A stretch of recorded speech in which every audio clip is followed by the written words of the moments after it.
This must be the room that Karl set up for me.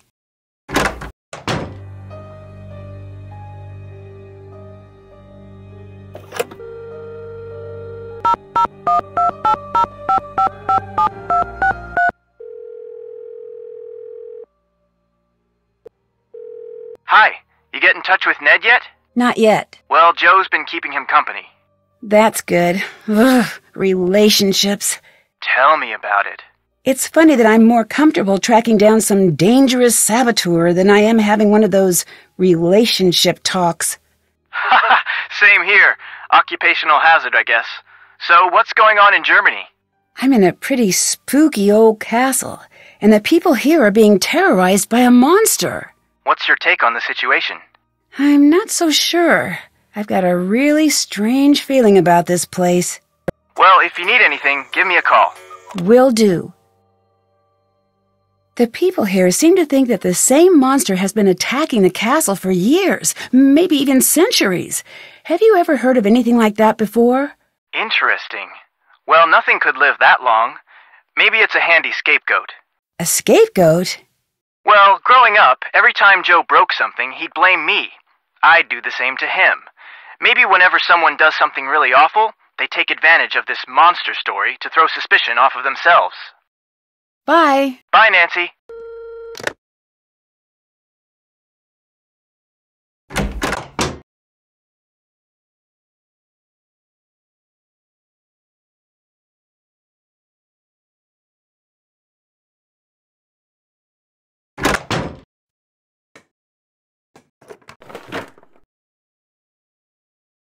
You must be Nancy, yes?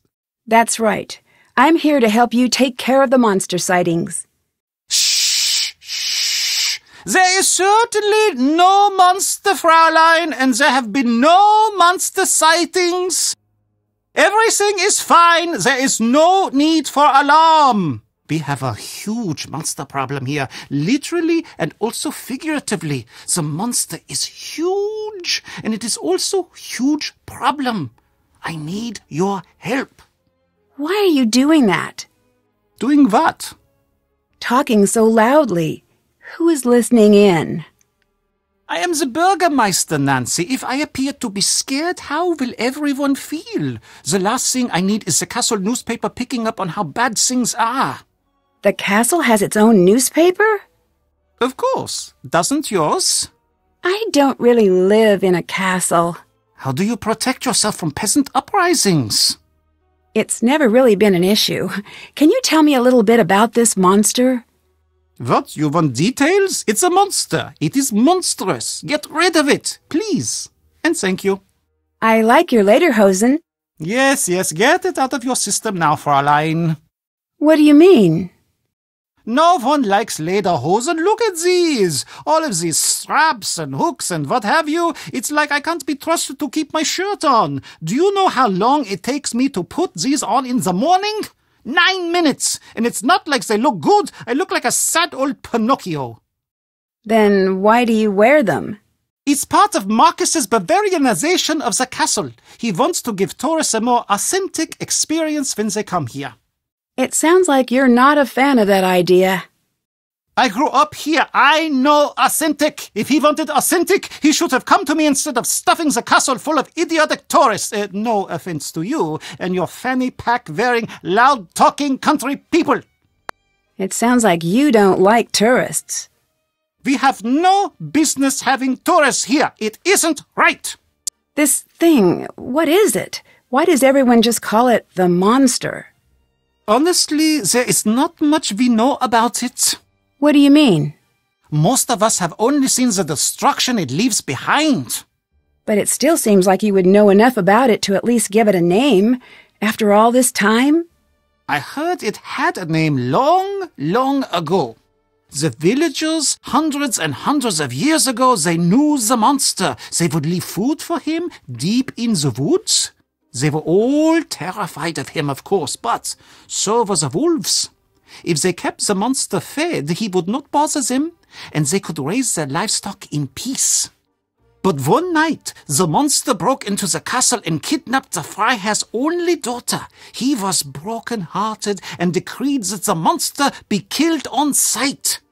He demanded that the townsfolk no longer leave food in the woods. It was forbidden to speak the monster's name in town. Was his daughter ever found? No one knows. No one even knows how true the story is. It was a long time ago. But there are many stories like it that happened in these walls. Who's Lucas? Lucas is the castle's other monster. What do you mean? He's the head of security's son, so he's always wandering around, meddling, talking, endlessly talking, chattering away about some inane thing. It never ends with that one. How could someone who knows so little talk so much? The talking is more annoying than all of the pranks. Earlier, you hid some things when I came in. Were they dolls? Fräulein, these are not dolls. Okay, what are those items? These are injection-molded, professionally crafted, physical, tactical, multi-directional place-holding avatars. Nope, still don't get it. Therefore, a fully immersive, strategic, map-inclusive campaign tabletop set I've built. Okay, I know those words, but that is the extent of what I took away from that sentence. You Americans would call it a game. Oh, yes, we would call it that. But that is because in the rest of the world, games are not taken seriously. Here, we take games very seriously. Very seriously! That is why German board games are the best in the world! I don't think that's true. I don't know what is worse, doubting me or doubting German board games. Both of these things are a problem in my opinion. Just so you know, many of the most popular games throughout the world actually were created in Germany. And now I'm working on creating a new game. When it is done, it's going to turn the strategy world on its ear, which now that I think about it, as an expression, does not make a great deal of sense. Why's that? Because why would it be on its ear? This is preposterous. No, the other thing. Why is this game so important? You'll have to see. Tell me you'll play. It's not perfect yet, but it's pretty great so far. At least that is what I think. But you should be sure to tell me what you think. Don't be shy. I can always use constructive criticism. Sure, I'd love to. Great! It's called Raid. The game is very simple. It's just about using the best strategy and, of course, finding the coolest looking character. Ready? I'll play blue if you play the other two colors. Oh, excellent.